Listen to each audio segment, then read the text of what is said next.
Bonjour et bienvenue dans Science Infuse, l'émission de vulgarisation scientifique de Fadjet.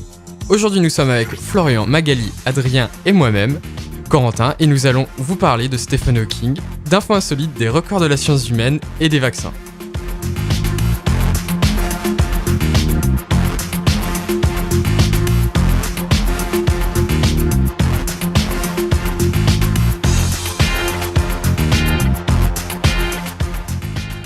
Et donc pour commencer cette émission, on attaque tout de suite avec Florian qui va nous parler de Stephen Hawking.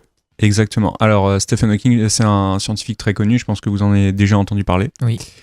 Alors pour ceux, si jamais il y en a qui le connaîtraient pas, Stephen Hawking c'est un physicien anglais qui est né en 1942 et il est mort assez récemment, donc le 14 mars. Alors il est très connu pour plusieurs raisons. La première, c'est pour ses nombreux travaux dans différents domaines assez importants de la physique, et il a amené énormément à plein de choses justement dans la physique.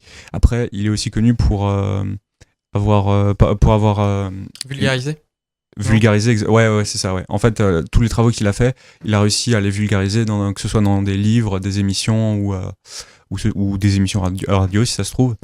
Et mais c'était devenu quelqu'un de très populaire, on pouvait le voir dans les Simpsons, un peu partout. Une autre caractéristique importante, c'est qu'en fait, il était malade. En fait, quand il a commencé son doctorat, il a été atteint de la maladie de Charcot, ce qui fait qu'en fait, il pouvait de moins en moins bouger. Les médecins lui donnaient très peu de chances de survie. Donc, ce qui fait qu'en gros, pendant son doctorat, il avait un peu la flemme de le finir parce qu'il se dit ouais, ça se trouve, je vais le finir, et puis après, c'est fini, quoi. Et donc, mais en fait, il a épousé sa femme, et au final, il a trouvé le courage de finir son doctorat, ouais. Et puis,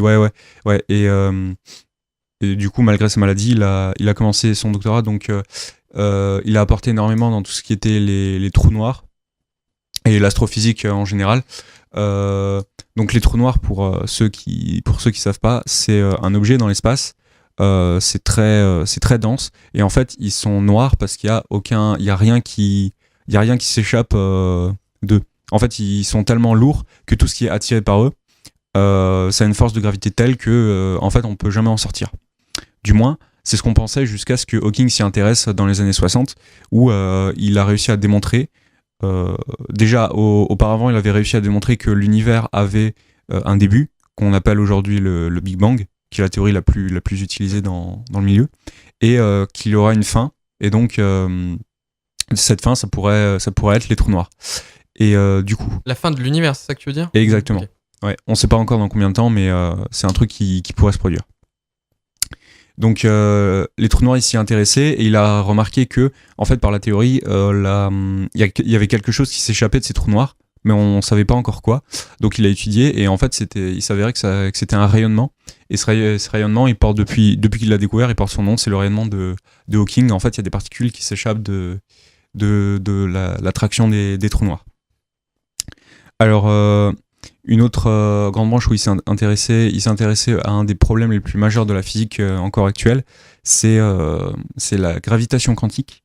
Donc ça a l'air un peu barbare comme ça, mais en fait c'est un peu barbare en fait, parce que en fait il y a au début du 19e, il y avait deux grandes théories scientifiques. D'un côté il y avait la relativité, donc ça c'était Einstein, et de l'autre il y avait la mécanique quantique, donc ça concernait tout ce qui était les atomes, le comportement des petits atomes et des choses encore plus petites. Et en fait, le but, en fait, c'était de trouver, vu que les trous noirs, c'est très petit, mais ça pouvait être très grand, et ça concernait tout ce qui était gravitation et tout. En fait, le but du jeu, ça aurait été de fusionner les deux théories. Et en fait, ça a posé problème aux scientifiques depuis les années 60 jusque maintenant. Si jamais quelqu'un découvre comment faire, je pense que ça pourrait finir en prix Nobel, mais pour l'instant, c'est pas le cas. Et c'est ce genre de choses...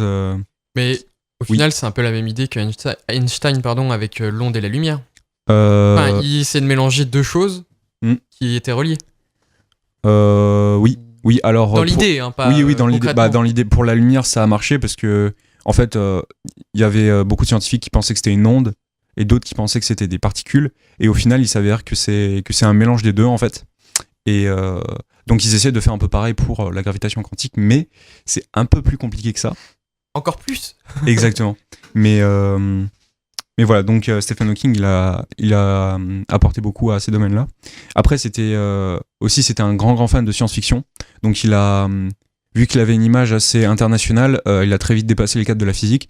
Comme par exemple, on peut le retrouver dans des épisodes de Star Trek, parce qu'il était un gros fan. On peut aussi le voir dans Big Bang Theory, Les Simpsons.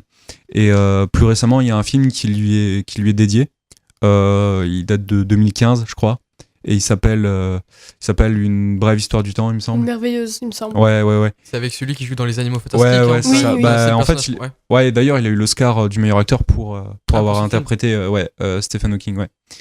Et du coup, pendant sa vie, il a eu énormément de récompenses et de distinctions. Par exemple, il a reçu la médaille de la Royal Society en Angleterre. Barack Obama lui a aussi donné la médaille présidentielle de la liberté. Donc ça, c'est la plus haute distinction américaine pour un civil. Et il y a aussi un astéroïde qui porte son nom, donc l'astéroïde Hawking. Et bah super, merci Flo. Bah du coup, tout de suite, on va faire une petite pause avec Supertramp, It's Raining Again.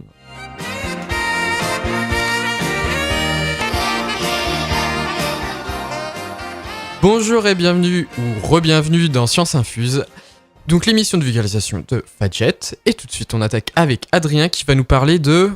Je vais vous parler des avancées scientifiques humaines, les records. Ah, les records, oui, sinon j'avais fait une erreur dans le titre. Voilà. Alors, justement, les records sont souvent établis après certaines grandes avancées scientifiques, comme on le sait. Et aujourd'hui, on va dire ce qu'on peut appeler l'époque moderne, on a dépassé énormément de limites naturelles.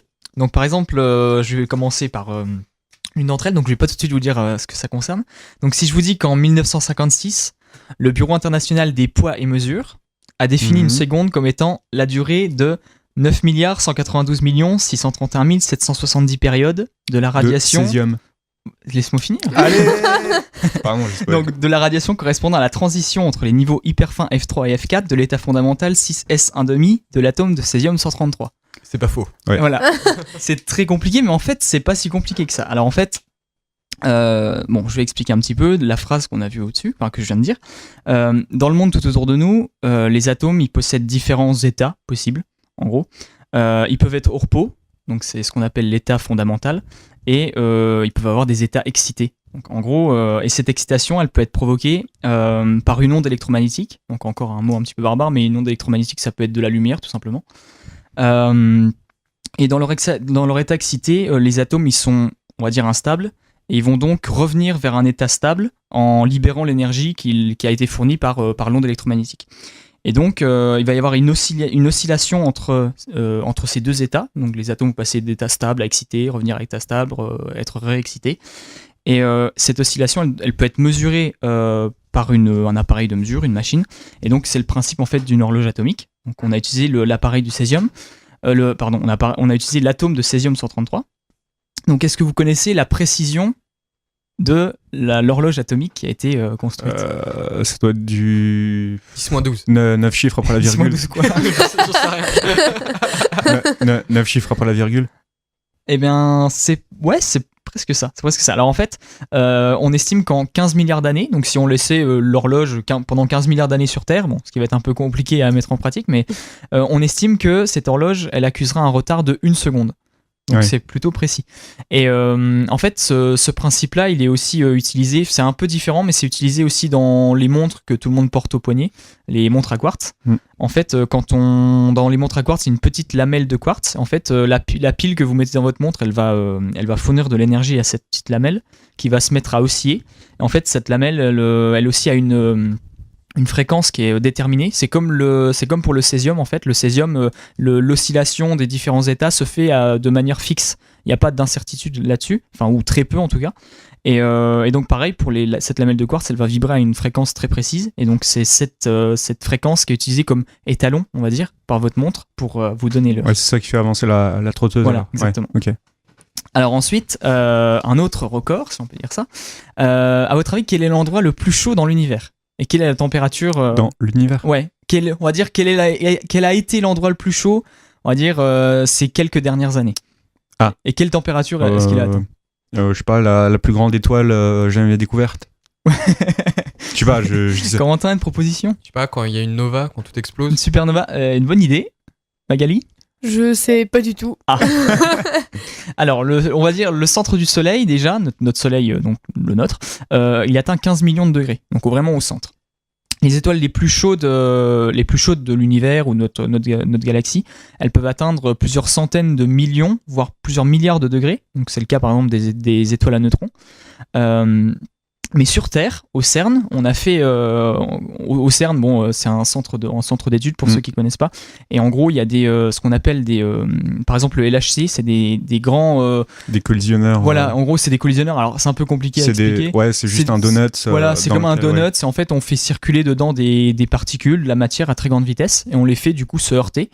Et ça chauffe du coup Voilà. Et du coup, vu que c'est des matières qui sont accélérées à des vitesses proches de celle de la lumière. En gros, on a des énergies qui sont assez phénoménales qui sont libérées. Et donc, en 2012, par exemple, il y a une expérience qui a été faite. On a fait se collisionner des particules d'or à une vitesse proche de la lumière, comme je l'ai dit.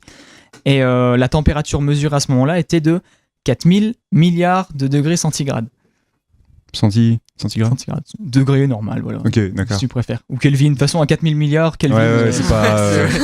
C'est pas très important. Bah, du coup, putain, je pensais pas du tout. Quelqu'un peut nous expliquer la différence entre Kelvin et. En gros, en fait, quand on entend parler du zéro absolu, c'est juste que c'est 0 Kelvin, en fait, degré Kelvin. Et 0 Kelvin, on peut pas descendre en dessous, on peut pas avoir -1 ou -2 Kelvin. Par contre, du coup, 0 Kelvin, qui est la température la plus froide, c'est -273 degrés. C'est juste, c'est un truc physique, c'est comme ça, quoi. C'est une unité, quoi. Donc, il y a un écart de 273 entre les deux. Et donc, du coup, cette température, on estime que c'est une des températures les plus élevées qui ait existé à ce moment-là, enfin en tout cas dans notre époque. Par contre, il y a des températures encore plus élevées qui ont été atteintes. Enfin, tout ça, c'est très théorique, mais des températures potentiellement énormes qui ont été atteintes au moment du Big Bang. Donc, on en parlait tout à l'heure. Vu que c'était un moment où l'espace était concentré dans un volume très petit. Du coup, au moment du Big Bang, il y a une température phénoménale qui a été développée.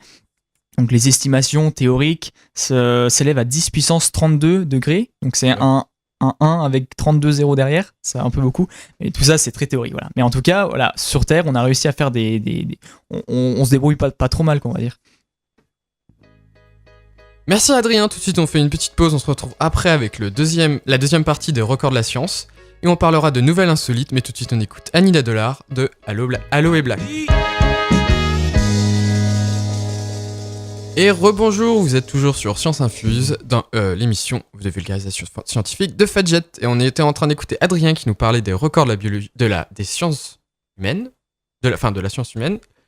Mais tout de suite, il nous fait sa deuxième partie et on l'écoute. Alors, là, je vais vous parler non plus de température, mais je vais vous parler de masse. Alors, à votre avis, quelle est la balance la plus précise au monde? Quelle est la masse la plus précise qu'on puisse mesurer? 1 kilo. Bravo. C'est une proposition comme une autre. Oui. Non, parce que j'avais vu un truc comme quoi ils avaient mis, je sais plus quel élément, qui déterminait tous les autres kilos.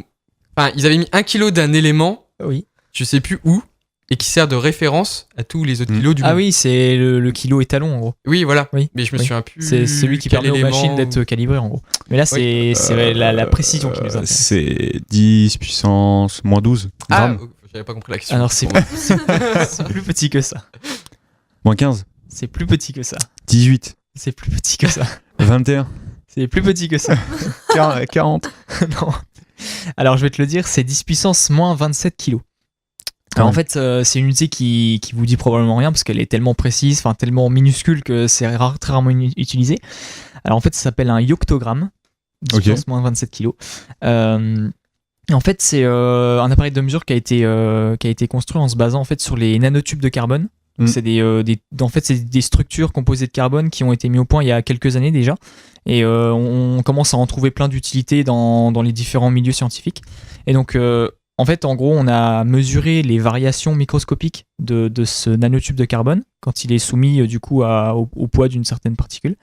Et du coup, ça permet de mesurer vraiment des choses très petites, donc les atomes et même les protons dans les atomes. Donc les atomes sont composés de protons et de neutrons. 10 puissance -27, tu peux tout. Voilà. En gros, c'est ça. Et en gros, ça permettrait, par exemple, de mesurer, de différencier des atomes qui ont des compositions très légèrement différentes au niveau justement de leur composition en protons ou en neutrons. Mais juste, j'ai une question. Comment on fait pour peser un atome? Dans la pratique. Oui. Adrien. Désolé. Alors, j'ai regardé, je sais que ça se base sur un nanotube de carbone. J'ai vu après la forme. En fait, quand il l'explique, ça a pas l'air compliqué, mais je crois vraiment qu'il faut faire des recherches et aller regarder, voir des schémas, des explications plus précises, parce que je crois que c'est assez compliqué. Mais en gros, ça reste compréhensible. Ça reste compréhensible. J'ai réussi à peu près à le comprendre, mais je pense qu'il faut vraiment lire un texte complet, bien expliqué. Mais en gros, je te dis, en gros, c'est basé sur les vibrations de ce nanotube. Et en gros, je sais qu'avant c'était moins précis. Là, ils ont amélioré la technique, donc ça a permis d'atteindre cette précision-là. En gros, ils mettent tout sous vide. Donc en gros, tu as ton nanotube qui est sous vide, qui est en interaction avec aucune autre molécule. Et donc du coup, c'est vraiment juste ta particule qui va être mesurée. Après, dans les faits, comment c'est fait exactement, je ne saurais pas te le dire vraiment exactement. Mais justement, ça me permet de faire une transition vers quelque chose de un peu plus concret qui a été fait en 2017, il n'y a pas très longtemps. C'est une balance qui a été mise au point pour mesurer des cellules vivantes. Donc en fait, on a réussi à mesurer des cellules. Donc là, c'est plus des nanotubes de carbone qui sont mis en jeu, c'est une toute petite bande de silice en fait, sur laquelle on vient poser la cellule qu'on a isolée avant. Et en fait, pareil, on va mesurer les vibrations de cette petite bande avec un laser, et ça permet d'avoir des précisions assez importantes. Donc on a mesuré la masse d'une cellule humaine. On a estimé, donc la cellule c'était un fibroblaste, si on veut être précis. C'est quoi Ouais, non, je sais pas. Je saurais pas te le dire, désolé. Si, la honte pour le biologiste. Si les fibroblastes, il me semble que ce sont des cellules qui se retrouvent dans les tissus conjonctifs, donc ça peut se retrouver dans notre corps. Voilà. Et les tissus conjonctifs, c'est...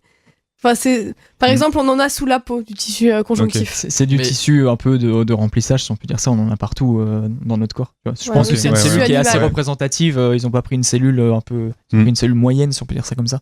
Corentin, tu veux dire quelque chose? Je crois que les os, c'est du tissu conjonctif. Oui. Oui. Le tissu conjonctif se retrouve dans beaucoup d'endroits en fait. Pour se donner une idée. Il y en a un peu partout dans notre corps, donc je pense que c'est pour ça qu'ils ont pris ce genre de cellules aussi. Et donc du coup, ils ont estimé la masse de ces cellules à 2,3 nanogrammes. Et ils ont montré qu'il y avait des variations de 15 picogrammes de sa masse, donc c'est relativement précis. Et donc ça permet vraiment de montrer en fait qu'à l'échelle d'une cellule, on peut mesurer en fait son métabolisme, c'est-à-dire son activité biologique. Une cellule, elle est tout le temps en train de produire des choses, d'en dégrader d'autres. Elle équilibre son milieu intérieur, elle absorbe de l'eau ou elle en rejette. Donc du coup, ça permet d'étudier ces transferts-là.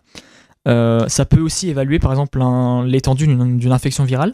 Quand on a des virus qui viennent infecter une cellule, on peut avec cette précision-là estimer la quantité de virus qui ont pénétré la cellule par exemple. On peut mesurer aussi la quantité de produits qui ont pénétré dans la cellule. Donc par exemple, ça a un intérêt tout particulier dans l'industrie pharmaceutique ou l'industrie cosmétique. Par exemple, ça permet de mesurer, on a une cellule, quelle est la quantité de principes actifs pour le cas d'un médicament, ou quelle est la quantité d'un certain produit cosmétique qu'elle peut absorber, et ça permet après de réguler les doses qui sont mises dans les produits. Ah, donc ça a des vraies applications, des balances. Ça a des vraies applications. Ça peut être, je dis, pharmaceutique, ça peut être cosmétique, ça peut aussi être dans le milieu de la médecine, pour prendre des cellules et puis évaluer le degré d'infection par un pathogène, ou peut-être même dans des cas pour le cancer, je sais pas, je dis ça de manière potentielle, mais je pense que ça a pas mal d'applications possibles dans la médecine en tout cas. Ok. Voilà. Eh ben très bien, moi je vais enchaîner là-dessus sur une grande énigme de notre temps. Oui, dis-nous. Eh bien, est-ce que vous savez ce que c'est que la cryptozoologie? Non. La crypto, c'est pas tout ce qui est gelé? Non. Non. Merde. Dans la cryptozoologie... vas-y, continue, j'écoute. Crypto, mais pour ce qui est gelé, c'est pas du coup plutôt cryo plutôt. Ah, peut-être, je sais pas. Non, la cryptozoologie, c'est l'étude des animaux qui n'existent pas, ou en tout cas qu'on n'a pas de preuves. Si, oui. Qu'on a que des suppositions sur leur existence. Genre le Loch Ness par exemple, ou le Bigfoot. Mais exactement, Flo, le monstre du Loch Ness. Donc parfaite même. Donc alors le mystère du Loch Ness sera-t-il bientôt révélé? Donc c'est un cryptozoologue, ou un zoologue, qui va lancer une étude justement sur le monstre du Loch Ness pour enfin mettre tout au clair. Donc ce fameux monstre qu'on est censé retrouver en Écosse. Oui, merci. Donc le chercheur, il s'appelle Neil Gemmell, donc il est de l'université d'Otago en Nouvelle-Zélande, et il a décidé en gros de faire un inventaire de toute la faune du lac. Et comment va-t-il s'y prendre ? Eh bien, tout le monde sait que tous les êtres vivants sont composés d'ADN, et en se déplaçant, ces organismes laissent souvent des morceaux d'eux-mêmes. Donc on peut retrouver de l'ADN, donc comme de la peau, des écailles, tout ça par exemple. Et bien lui, Neil Gemmell, il va faire un inventaire de toutes ces traces. Donc, en les comparant avec l'ADN qu'on a reconnu, qu'on connaît, pour savoir s'il y a de l'ADN s'il va retrouver de l'ADN qu'on ne connaît pas, qu'on n'a jamais vu. Donc pour ça, ils vont commencer leur recherche ce mois-ci, en juin, en prélèvement 300 échantillons d'eau donc à différents endroits du lac, et on aura les potentiels résultats à la fin de l'année. Mais du coup, tu sais comment ils le font dans la pratique pour récolter l'ADN et le comparer à d'autres, par exemple, ils vont te prendre 10 litres d'eau à 300 endroits. Et en gros, ils vont comparer toutes les traces d'ADN qu'ils vont trouver dedans. Donc tu peux très bien trouver par exemple un quart d'un morceau d'aile ou d'écaille qu'ils pourront retrouver. Ça va être suffisant pour retrouver de l'ADN. Ok. Et du coup, ils vont faire un genre de séquençage, un truc comme ça. Ouais, exactement. Ils vont séquencer tous les ADN et les comparer avec les bases de données. Tout ce qu'ils vont trouver. Ouais. Ok, d'accord. Du coup, ça pourra peut-être, on va peut-être découvrir d'autres espèces en dehors du. Ouais, c'est possible, mais on saura pas à qui appartient l'ADN du coup. Ouais, d'accord. Donc en fait, dès qu'il y aura un morceau de non, pas d'ADN non répertorié, hop, ça sera le monstre, ça sera Nessie. Non. Ça sera... on sait pas, mais ils cherchent juste surtout à prouver qu'il y ait des espèces qu'ils ne connaissent pas dans leur recherche. Enfin, et du coup, ça a jamais été fait avant, parce que c'est quand même. Non, en fait, le séquençage d'ADN, avant, il fallait plusieurs. Je me souviens plus lequel, mais il faut plusieurs années à chaque fois pour le faire. Mais maintenant, ça prend. Je ne sais pas, mais je sais que ça prend une journée maintenant. Et même au niveau des coûts, ça a énormément diminué. Ouais. Alors qu'avant, ça a duré plusieurs années juste pour une espèce. Oui. Mais je veux dire, il y a personne qui a déjà fait des recherches pour savoir si Nessie existait. Des recherches scientifiques comme ça, apparemment, non. Ok, d'accord. Ok. La recherche d'objets nageants non identifiés. Et donc on saura, ce sera fin d'année les résultats. Okay. Déjà, on peut déjà donner rendez-vous aux auditeurs pour, exactement. pour la fin de l'année. Bon, tout de suite, on va faire une petite pause. Après, on écoutera Magali qui nous présentera les vaccins. Et on fera aussi un petit débat pour savoir si les gens qui sont ici sont pour ou contre justement l'utilisation des vaccins sur les enfants de moins de 3 ans, si je dis pas de bêtises, Magali. Oui, là, les vaccins s'arrêtent à 18 mois. Dans mes données. Ok, très bien. 3 ans, quoi. Non, là ça fait 1 an et demi. Bien vu. Bon super, on écoute September de Earth, Wind and Fire et on se retrouve après. À tout de suite. Et vous êtes bien sur Fadjet dans Science Infuse. Donc c'est l'émission de vulgarisation scientifique, du coup. Et on est tout de suite avec Magali qui va nous présenter les vaccins. Oui, alors donc nous abordons ce sujet aujourd'hui car donc dès le 1er juillet 2018, donc ça va pas, ça arrive dans pas très très longtemps, 11 vaccins deviennent obligatoires pour les enfants de du coup jusqu'à 1 an et demi. Et du coup c'est une loi qui a posé beaucoup de débats sur faut-il ou non du coup auto-vacciner des enfants. Alors il faut savoir que ces vaccins donc couvreront 6 maladies, 6 bactéries.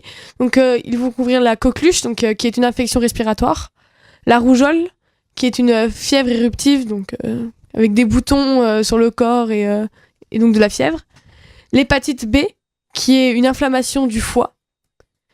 Ensuite, ça va aussi être contre une bactérie qui provoque des méningites et des pneumonies. Donc là, il y a 3 bactéries qui provoquent des pneumonies et méningites et qui seront couvertes par les vaccins.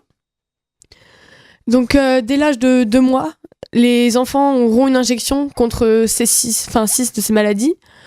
À 4 mois, ils auront un rappel. Puis à 5 mois, ils auront un nouveau vaccin contre le méningocoque C, qui provoque des méningites. Puis ils auront un rappel à 1 an. Également à 1 an, ils auront une infection contre la rougeole, les oreillons et la rubéole. Et entre 16 et 18 mois, ils auront un rappel de ces vaccins, du coup. Donc voilà. Et donc le débat serait seriez-vous pour ou contre les vaccins en général peut-être, et aussi du coup sur les enfants à forte dose ici. Donc moi j'aurais juste une question avant de commencer. Oui. Ça ferait combien de piqûres en tout à peu près?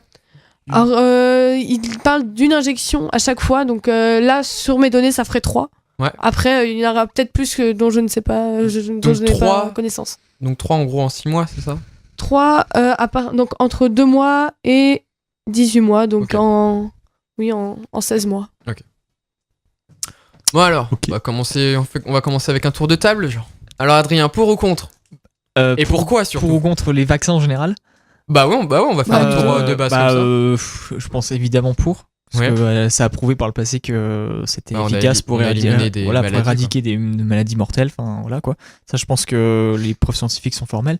Après, je pense qu'il y a beaucoup de gens qui ont peut-être une mauvaise compréhension aussi du vaccin en général. Ils savent pas forcément, ils ont un peu peur de ce qu'on leur injecte, tout ça. On leur dit des noms un peu Peut-être une barbares. mauvaise... comment? Le message passe mal, enfin la politique fait mal passer le message. Ouais, je pense que de pas comprendre le il y sujet. a beaucoup, c'est comme dans beaucoup de domaines, il y a de l'incompréhension des gens, certains qui se servent des fois de certaines études, de manière détournée pour faire peur aux gens et du coup faire passer leurs idées. Je sais qu'il y a des gens qui s'appellent les anti-vax, donc c'est des gens qui, voilà, c'est le nom qu'on leur donne, Ok. des gens qui sont opposés à ça parce que du coup ils avancent des arguments qui montreraient, en tout cas je préfère utiliser le conditionnel parce que qui montreraient que les vaccins peuvent avoir des effets néfastes, peuvent provoquer le développement de sur maladies. des études scientifiques qui passent leurs propos ou c'est vraiment je sais pas, il y a des fois des études, oui, qui sont après utilisées à bon escient ou pas, je sais pas vraiment. Ça dépend des personnes aussi. Il y en a qui sortent des arguments aussi qui sont un petit peu sans fondement. Mais je pense que, voilà, comme je disais, il faudrait que les gens comprennent un petit peu mieux ce que c'est. Déjà, on peut déjà le faire ici. Oui. Je pense que Et oui. c'est quelque chose qu'on connaît assez bien en biologie, enfin pour ceux qui étudient en biologie et en sciences en général. Désolé Florent. Ça va, qui est ça en va. physique, hein, Voilà, courage. Voilà. Mais un vaccin, en gros, c'est en gros, on va injecter une particule virale ou bactérienne qui a été neutralisée. Qui est inoffensive. Qui est inoffensive. En gros, c'est un morceau. Voilà, un morceau. Voilà. De la maladie. Voilà, c'est un Mais- morceau ou qui fait pas même un individu qui a été neutralisé, c'est-à-dire qui est mort ou quoi que ce soit. Donc oui, on peut vous injecter des bactéries mortes dans le sang. Et ça, en gros, ça va stimuler votre appareil, votre système Immunitaire. De- immunitaire. Autodéfense. Merci. Voilà, système immunitaire.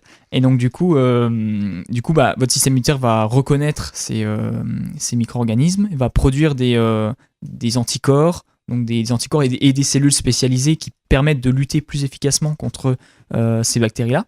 Et en fait, tout le principe du système immunitaire, c'est qu'après, il y a une mémoire qui se met en place. C'est-à-dire que votre système immunitaire, une fois qu'il a été soumis à un organisme pathogène, bactéries, virus, même des champignons, Tout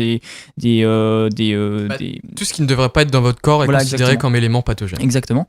En gros, votre corps va avoir un système de mémoire qui passe par des cellules qui sont persistantes, en fait, qui vont rester dans votre organisme un certain temps.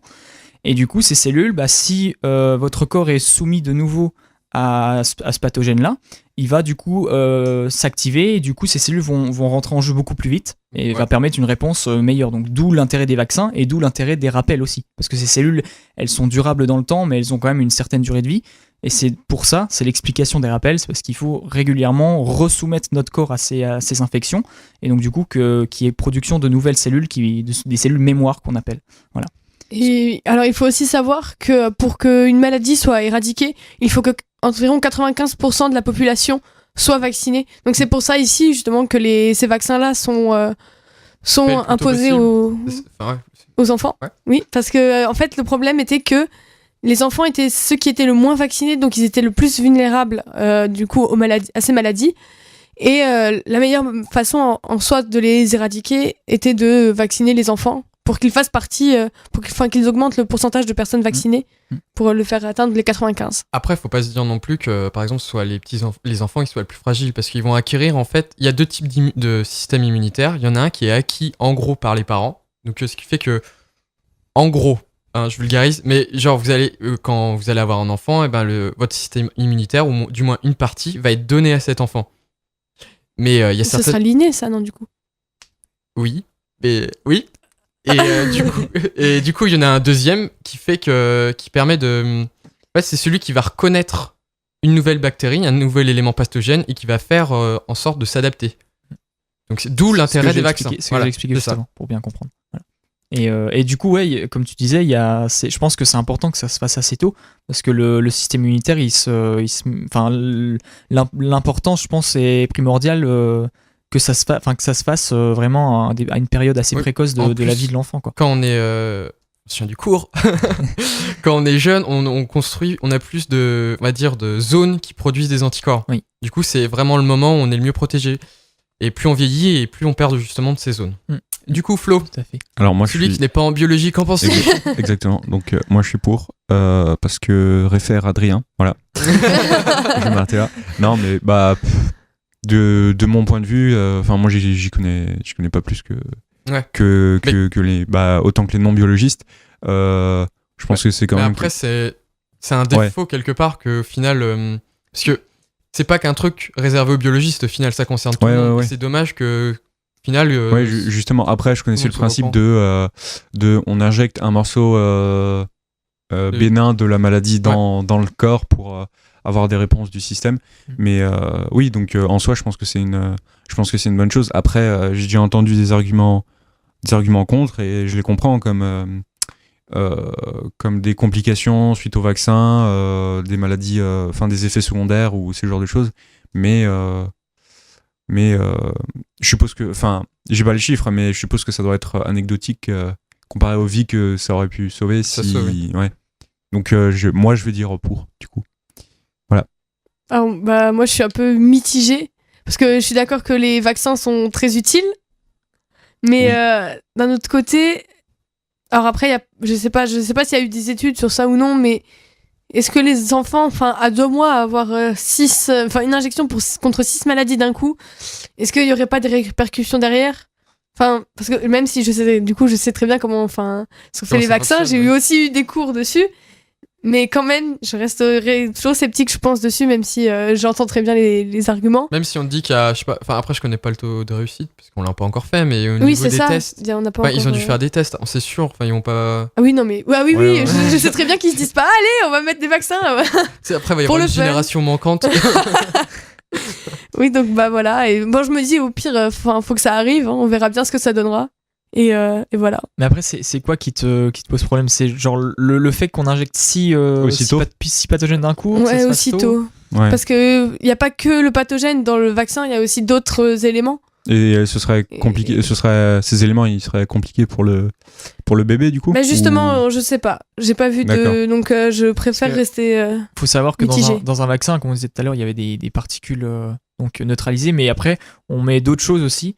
Ce qu'on appelle les adjuvants, je pense qu'il y a beaucoup de gens qui connaissent ce nom-là. Les adjuvants, c'est des substances qu'on met, donc ça peut être des fois des produits huileux, ça peut être des produits un peu métalliques, genre de l'aluminium, sous forme dissoute bien sûr, oui, et qui vont et qui vont stimuler en fait le système immunitaire, parce que des fois quand on met des particules qui sont non vivantes, le système immunitaire peut avoir un peu de mal à reconnaître que c'est un pathogène, donc on met d'autres choses avec qui vont stimuler et permettre à votre corps de mieux d'enclencher une meilleure réponse en fait. Mais c'est aussi inoffensif que la maladie en elle-même, ou tu parles des adjuvants les adjuvants. Normalement les adjuvants sont inoffensifs, oui, c'est pas des produits qui peuvent provoquer des maladies, je pense, je suppose.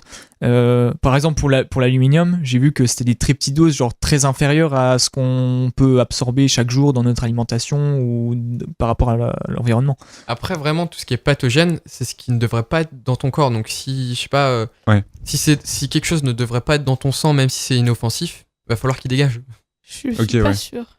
Ah bon? Je crois pas. Parce que pour moi, tout ce qui est étrange au corps serait plus des...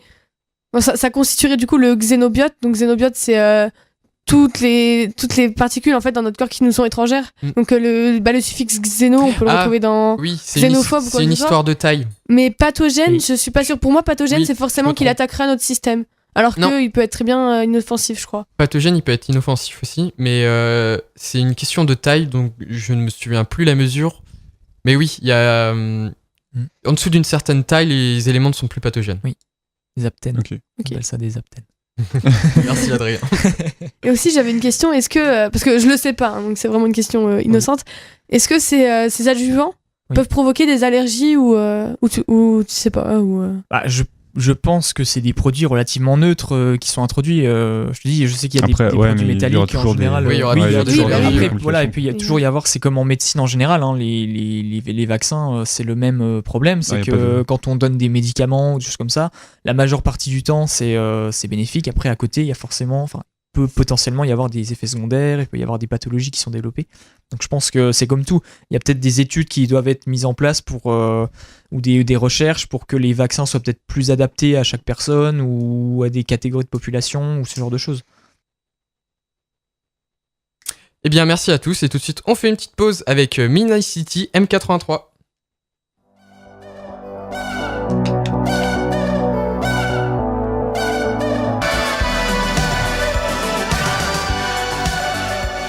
Et bienvenue dans la dernière partie de Science Infuse sur Fadjet. Tout de suite, je vais tout de suite enchaîner avec quelques infos insolites avant de se quitter. Et j'attaque tout de suite avec comme titre la plus grande barrière du monde. On dirait un titre putaclic. Ouais, ou un Trump, tu vois, genre c'est pas cool. Bon, en gros, c'est quand même c'est dans la même idée, malheureusement. Donc, alors en Australie, ils ont entouré donc un terrain de 9400 hectares. Avec une clôture de 44 km de long. Ah. Pourquoi faire ? Mais oui, justement, Adrien, pourquoi faire ? As-tu une idée ? Sachant qu'on parle de zoologie. Pour étudier les espèces qu'il y a dans le terrain. Ouais. Ça coûterait très cher de faire ça pour étudier des espèces. Est-ce que c'est de la protection ? Oui. Oui, okay. Parce que en fait, dans la zone qu'ils ont entourée, donc déjà ils l'ont entouré, juste pour vous donner des chiffres, donc avec la barrière fait 1,8 m de haut, il y a 85 000 piquets et 130 km de barbelés. Ils rigolent pas. Et c'est dans le but de protéger des espèces endémiques. Endémique qui veut dire propre à la région. Exactement. Donc comme exemple, on a le mala, le rat kangourou ou le numba, que je ne connais pas, le dernier. Mais ouais, justement, mais en fait, ils veulent protéger ces espèces, mais contre quoi ? Est-ce que vous avez une idée ? Braconnage. Non, à moins qu'il y en ait qui chassent le rat kangourou. Je sais pas, peut-être qu'il y a peut-être des fourrures. Ouais, je sais pas. Ça serait drôle quand même. De leur prédateur naturel ? Oui et non, ils veulent le protéger d'un prédateur en fait. Un prédateur environnemental ? Mais d'un prédateur domestique. Qu'on a trop domestiqué. Le chat. Ah ouais ? Et en fait, les chats là-bas, donc en Australie, donc ils ont causé la disparition d'une vingtaine d'espèces endémiques. Ils détruisent chaque jour plus de 2000 animaux endémiques, justement. Et donc, le gouvernement australien a donc décidé en 2015 de créer un plan massif d'éradication visant à éliminer 2 millions de chats d'ici 2020, parce qu'ils détruisent toute la biodiversité. Ah oui. Oui, les exterminer, quoi. Oui, donc un plan massif d'éradication. Ça sonne... C'est assez clair. Hein. Ouais. Mais du coup, les chats, ils attaquent ces espèces parce que justement ils sont domestiqués ou parce qu'ils le feraient naturellement ? Il y a les deux. Il y a tout simplement il y a les chats abandonnés. Parce que t'as les chats abandonnés, oui, qui vont se reproduire plus rapidement. Oui, mais ce que je veux dire, c'est ils ont ce comportement, les chats, parce qu'ils ont été domestiqués ou ils l'ont naturellement ? On le sait pas ou je pense qu'ils... c'est un comportement naturel, je pense. Ouais, les chats vont chasser tout ce qui est... Voilà, tout ce qu'ils peuvent, en gros, quoi. Je sais pas. Mais oui, mais non, c'est que, en fait, imagine, on a ramené plein de chats qui ne devraient pas être là. Ah oui, d'accord, ok, là oui. Okay. Donc, d'où le souci. Combien ils veulent 2 millions. Tout de même. Ouais, genre, ils vont y aller avec du napalm et des trucs comme ça. Ouais, mais je pense qu'ils y vont avec du napalm, ils vont pas détruire que les chats. D'accord. Ouais, donc voilà. Mais du coup, on parle de chats errants, on est d'accord ? Oui. Okay, après, je pense qu'il y en a aussi des domestiques, mais pas au même point que les chats abandonnés. Oui, c'est toujours le problème quand on introduit des espèces comme ça, c'est qu'il y a toujours c'est un peu hors de contrôle, quoi. Du coup, on a surtout les chats qui se reproduisent assez vite. C'est des portées de 6, oui, ça peut vite se reproduire. Minimum. Ils peuvent pas juste réduire justement la reproduction de ces chats ou parce que là, c'est-à-dire qu'ils vont éradiquer, mais du coup, je sais pas, j'ai peut-être mal compris. Ils vont éradiquer que les chats errants ou alors ils vont aller chez les gens, ils vont dire non, tu les votre chat. chats errants, C'est un peu glauque là quand même. Non, ils auraient pas le droit de... Non. Ouais. Après, ils pourraient limiter la reproduction, mais ça impliquerait peut-être plus de. Enfin, faudrait. Ils pourraient les rendre stériles, voilà, les stériliser ou choses comme ça. Mais ils se reproduiront pas, mais ils continueront à bouffer jusqu'à la fin de leur vie. Voilà. Donc au final, le but, problème, c'est de réduire la population. Et puis... Ouais, mais je pense qu'en 15 ans, en éliminant, parce que la durée de vie d'un chat, c'est à peu près 15 ans, mais en éliminant 2000 animaux par jour, en 15 ans, ça va faire des dégâts, je pense. Ouais, c'est par jour. Ouais. D'accord. Ah oui. Donc, deuxième info insolite, bon, pas très classe non plus, mais bon, enfin, moins classe, même très moins classe. Donc, il y a une recherche qui a été faite aux USA dans l'université d'Yale. Yale. Avec l'accent, pardon. Donc, ils ont montré qu'en fait, que les déjections d'hippopotames, ça asphyxiait les rivières où ils se trouvaient et ça a tué des animaux, enfin, plein de poissons. Parce que, donc, en fait, ça pas éliminé, mais en gros, avec les échanges de gaz. Oui. Il y a eu une perte rapide, il y a une chute rapide de tout ce qui est oxygène dans l'eau. C'est le même problème qu'en Bretagne avec les cochons. Ah, peut-être, je ne sais pas. En Bretagne, ils ont des. Enfin, il me semble que c'est en Bretagne, ils ont des grandes. Des élevages de cochons, en gros, de porcheries. Ouais. Et en gros, leurs déjections, elles sont souvent rejetées dans les rivières, les cours d'eau. Et du coup, vu que ça alimente, les déjections vont alimenter des algues ou des végétaux. En gros, les végétaux vont tellement se développer qu'ils vont consommer tout l'oxygène de l'eau et du coup, ça fait mourir toute la biodiversité qu'il y a dans les cours d'eau. C'est un peu le même problème, je pense. Oui, c'est ça. Sauf que là, encore, c'est moins... Parce que là, c'est lié complètement à l'homme et à l'industrialisation. Oui. Là, tandis que là, c'est vraiment... c'est complètement naturel, en quelque sorte, oui. Et du coup, ils veulent prendre des mesures contre ça ou de ce que j'ai vu, non. Parce que l'hippopotame, c'est quoi le statut de l'hippopotame? Je crois qu'il est protégé. Hein. Ouais. On tué 2 millions d'hippopotames. Le plan d'éradication des hippopotames. Ok, ouais. Donc, troisième info. Alors, là, c'est des chercheurs qui ont découvert que les crocodiles étaient réceptifs à la musique classique. Oh. Ça me dit un truc, ça. Ça, c'est de l'info.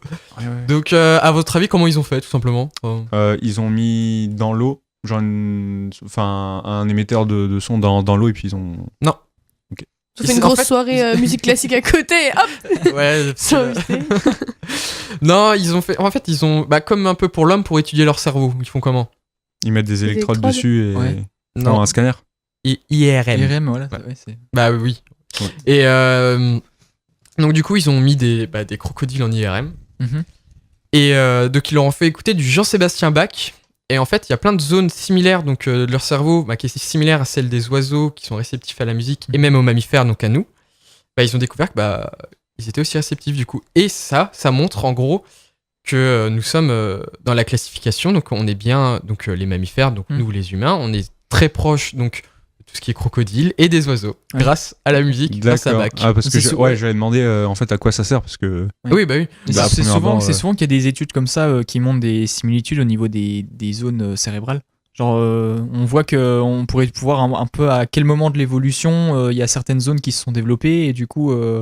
ça permet d'améliorer leur phylogénétique, de voir quelles espèces ont en commun telle zone cérébrale ou sont réceptifs à tel type de stimulus. C'est aussi au niveau du développement du cerveau, au niveau des mamans, au niveau du temps de gestation, que en fait, nous, il est plus long pour que le cerveau ait le plus de temps de se développer que par exemple chez les chimpanzés ou les animaux sont partis. Et ils ont écouté que de la musique classique? Pour cette expérience, oui. Mais je pense qu'on aurait pu leur mettre autre chose. Ouais, c'est toute la musique en général. Ouais. Eh ben, merci à tous. Donc, du coup, on va s'arrêter sur cette note de musique. Et on se retrouve donc dans 2 semaines. Et du coup, merci à tous de nous avoir écoutés et à bientôt. À bientôt.